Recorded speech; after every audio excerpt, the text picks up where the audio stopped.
I'm Sebastian St. James. How can you double your money? And how long will it take you? Today this video will be based on hard historical facts. If I were to put my money in the ASX 200 right now, by next June, would I have doubled my money? Or if I was going to put my money in the bank and just leave it there, would it have actually doubled by my 80th birthday? Hello all the 80-year-olds who are watching my video right now. I hear term deposits are doing so wonderfully right now. This is Albert. Albert, have some manners. We agreed that you should have grown out of this when you turned 6.5. Oh, this is Albert when he's being well behaved. Albert is 100% invested in HISA, which is high interest savings accounts. This is Sophie. Sophie looks about 12, but apparently she has an account with a stockbroker. Sophie is 100% invested in the ASX 200. This is William, who watches my videos religiously. Hello, Will. Live long and prosper. William invests 100% of his money in the S&P 500. Oh, fair enough. This is Atlas, who apparently loves tech stocks. Well, he's a robot. I guess that makes sense. Atlas is 100% invested in the NASDAQ 100, as you would expect. The question is, how long will it take for each of these people, yes, robots are people too, to double their money? Firstly, let's deal with cash. If you were to get your money, stick it in a bank, in a high-interest savings account right now, how long on average would it take you to double your money? Albert is not silly.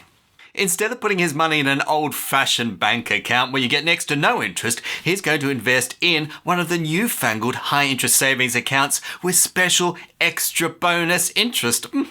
I can hardly wait to do the math on this. The question is, where will I get the history of high-interest savings account with special bonus interest? Do even such figures exist?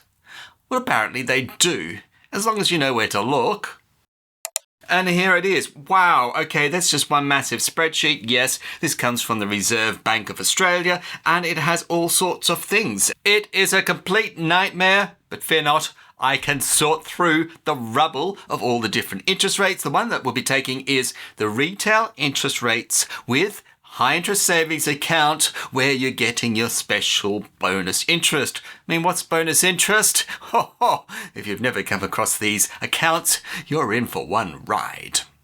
Savings accounts with bonus interest always have certain hoops that you have to jump over to get the bonus interest. So, for example, you may have to add $1,000 per month from an external account. For example, you can put your pay into that. You need to have, say, 5 credit or debit card transactions per month.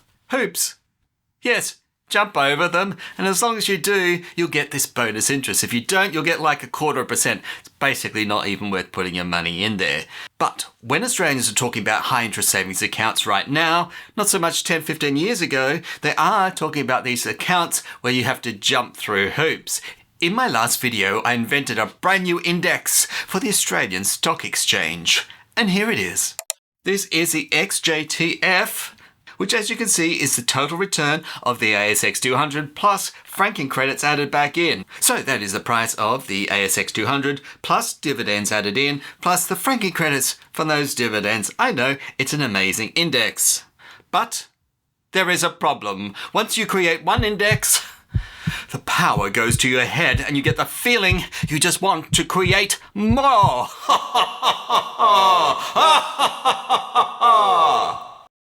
This is the HISA. What's that? Well, that's my brand new index I'm creating especially today for this video. That is a high interest savings account with bonus interest. Yes, it is real. The data is 100% real. That's right. I have 20.5 years of high interest rate savings accounts in Australia and the history of those with special bonus interest, of course. And now, through the power of my special index, I can now graph that against anything I choose. If we have a look at it, oh, there seems to be a problem with it. It's actually measured in percentage. No, that doesn't help me at all. On all my graphs up till now, in my special charting software, we've always started at 0. It's a percentage, and we've grown over time. So we can see, starting from the 0 point here, over 30 years, we've grown by 22,000%, right? Everything starts at 0. But here, it does not quite make sense to have interest rates start at 0 because otherwise they sort of go negative. And interest rates were high here, they go negative, and that's not really how interest rates work. So after spending a whole afternoon reprogramming my special graphing software, I can now reveal to you the ability to actually graph things using real numbers. I know, it's very impressive. And here it is. Here is the high interest rate savings account index with actual real percentages. On the left, you can see there, 20.5 years ago we had, well, the interest rate was just a little bit below 3%, wasn't it? Seems to peak there, maybe 2007-ish, around about, say, 5.7%. Massive crash there. And of course, it's jumped back up. In previous graphs where we actually dealt with percentages, we had a formula down the bottom, the results table that dealt with CAGR, compound annual growth rate. But with this, it doesn't actually make sense. So, brand new set of figures, not in percentages anymore, a brand new table of results to go with it. And here it is, the high interest rate savings account. We have two figures. We have the average over the period, which is 3.06%, and the median, which is 3%. So, what's the difference between average and median? Well, it sort of goes like this. If you have the salaries of people who are paid in Australia, the CEOs up the top will actually skew the average result a lot higher than what a typical man in the street will get. So he has the median, that's the typical man in the street, and by using the median, you actually throw away all the outliers at the top, the outliers down the bottom. But in some circumstances, you need the skewness. For example, the history of the interest rates that have been paid in high interest savings accounts. You actually need the idea that this part was extra high and it stayed high for a short period of time, and then this bit here dipped down. So you actually do need all the outliers. You need the true average. So depending on our circumstances, sometimes we might need the average, sometimes we might need the median. I have both. Now I have my interest rate. How do I work out how long it's going to take to double my money? Well, it's fairly straightforward, or so you would think. So I take 100 divided by 3.06, which is the percentage, and it gives me 32.7 years. So if you're prepared to wait 32.7 years for your money to double, by all means, stick it in the bank and leave it there. Of course, you've got to remember to jump through all the hoops. You have to put your $1,000 in every month, and you have to get your 5 transactions, otherwise it'll take you longer than 32.7 years, and we wouldn't want that. So we have the interest rate. I've shown you the math how to figure out how many years it's going to take you in order to double your money, but that's not actually how the math works. Compounding interest on top of interest, means it won't take quite as long as that formula would lead you to believe. So out goes 32.7 years. Nope, it won't take you that long. Do you know there is a simple formula, a special rule that will allow you to figure out how long it will take you to double your money? And here it is.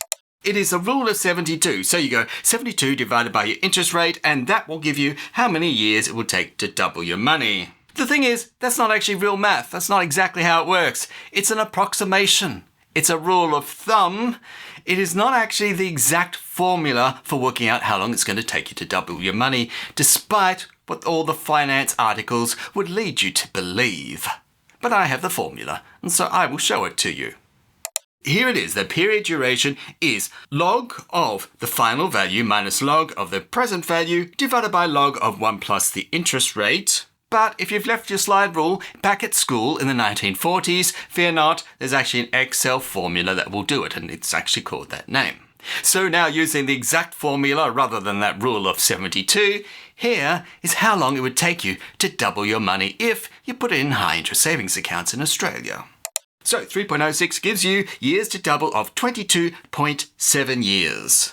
Of course, high interest savings account rates actually don't work in a vacuum. They are based off the Reserve Bank official cash rate, although that's what you'd believe. So the cash rate at the moment is 3.1%. Wow, that's exciting, especially if you've got a great big mortgage you're paying off right now. But if we look at the actual high interest savings account rate, 4.1, 4.35, 4.6, yeah, so it's about 1% higher, 1% and a bit, depends on how many hoops you're prepared to jump through. Okay, so it should now be clear to you. You take the official bank rate, the RBA cash rate, you add about 1%, 1.25%, and there you go. You get your high interest savings accounts rates, right? No, that's not quite how it works. There are two ways that actually banks figure out what their high interest savings account rate should be. The way that people imagine and the real way. This is the imaginary bank. Step number 1, the RBA meets. It increases the cash rate by 0.5%. The imaginary bank increases its high interest savings account rate by 0.5%, exactly the same amount as the Reserve Bank of Australia. Yeah, very straightforward. That's probably how you assume it happens, but it doesn't.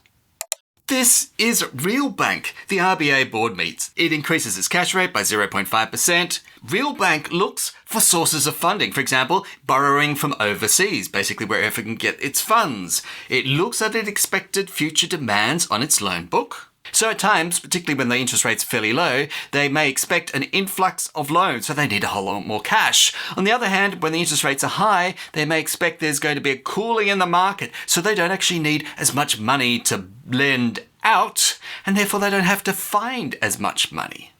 So if the funding requirements can't be met by the bank, it increases its high interest savings account rate to attract new funds.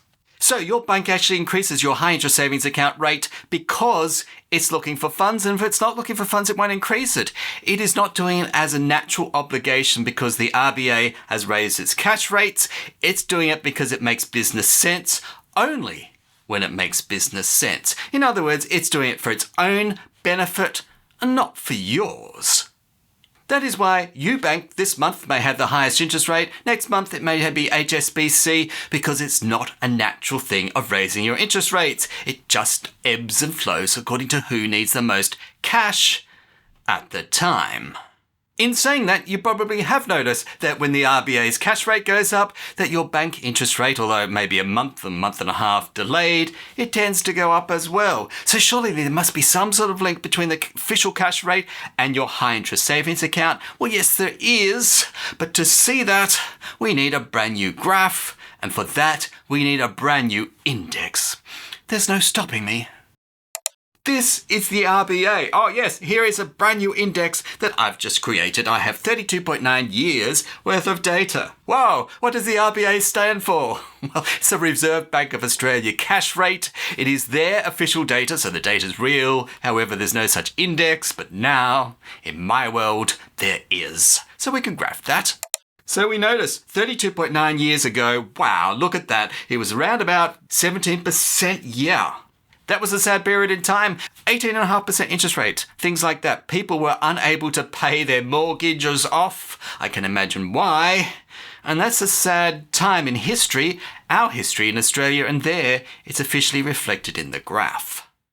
And by 1995, it'd come down to about 6 or 7%. And look, the very, very bottom in about 2020, 2021, and now you can see it's coming up.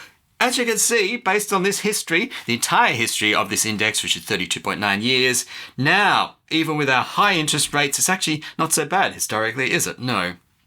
Over that entire period, 32.9 years, the average has been 4.66%. The median is 4.75%. We'll be using the average. So now I have two brand new indices. I have the HISA, which is the high interest savings account, and I now have the RBA, which is the cash rate set by the RBA, surprisingly. And now I can graph the two, and I can prove once and for all that the high interest savings account is simply the cash rate plus 1%. Let's see. In the blue line, we notice it is the high interest savings account. In the red line, it is the RBA cash rate. And, oh, hello, something's gone wrong. We notice in early 2005, for example, we notice the blue line, which is actually the interest rate, is below the official cash rate. Wow. And then about 2010, 2011, it switched. And so now you actually get more for your bank interest rate than the official cash rate. And we notice as we go down to 2020, it's almost plummeting and they're basically meeting up now. But as you can see, go back to 2005, 2006, it was not the case. You actually got less in your bank than the official cash rate. There you have it. You now have the historical data to prove one way or the other. Is the actual high interest savings account simply the cash rate plus 1%, 1.25%? Well, it might be now, but no, it certainly has no history of being that. Mind blowing. The things you learn on my channel. Cash is fine. It's okay if you like cash, but let's now get investing in the ASX 200. This is the XJTF. Of course, that's one of my indices. It is the ASX 200, the base index, plus your total return, which means including all the dividends, plus the franking credits added back in. Yes, it is amazing. Over the data which I've got, which is 10.1 years, it's got a return of 181% or a CAGR of 10.8%. Good. I can add that to the table. 10.8%, that would require 6.4 years to double your money, which is actually not too bad, come to think of it. Australia, tick. Now, let's hop across the pond. This is the SPXTR. Oh, what's that? Well, that's the S&P 500. That's the SPX part, and TR stands for total return, which means it's got its dividends added back in. But does it have its franking credits? No. US stocks, no franking credits for you. Well, that's an impressive graph, but let's look at the return. It's returned over 35.1 years, 3,250%, wow, or a CAGR of 10.5%. Let's add that to the table, 10.5, hang on, that's actually less than the ASX 200. Wow, okay, that's unexpected. So it would double in 6.6 years. Pretty good still, but still less than the ASX 200.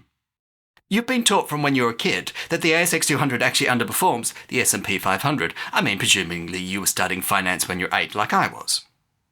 And yet I have data to prove that the ASX 200, if you include franking credits and dividends, that it actually is outperforming the S&P 500. Whoa, confusing. Data confusion, data confusion.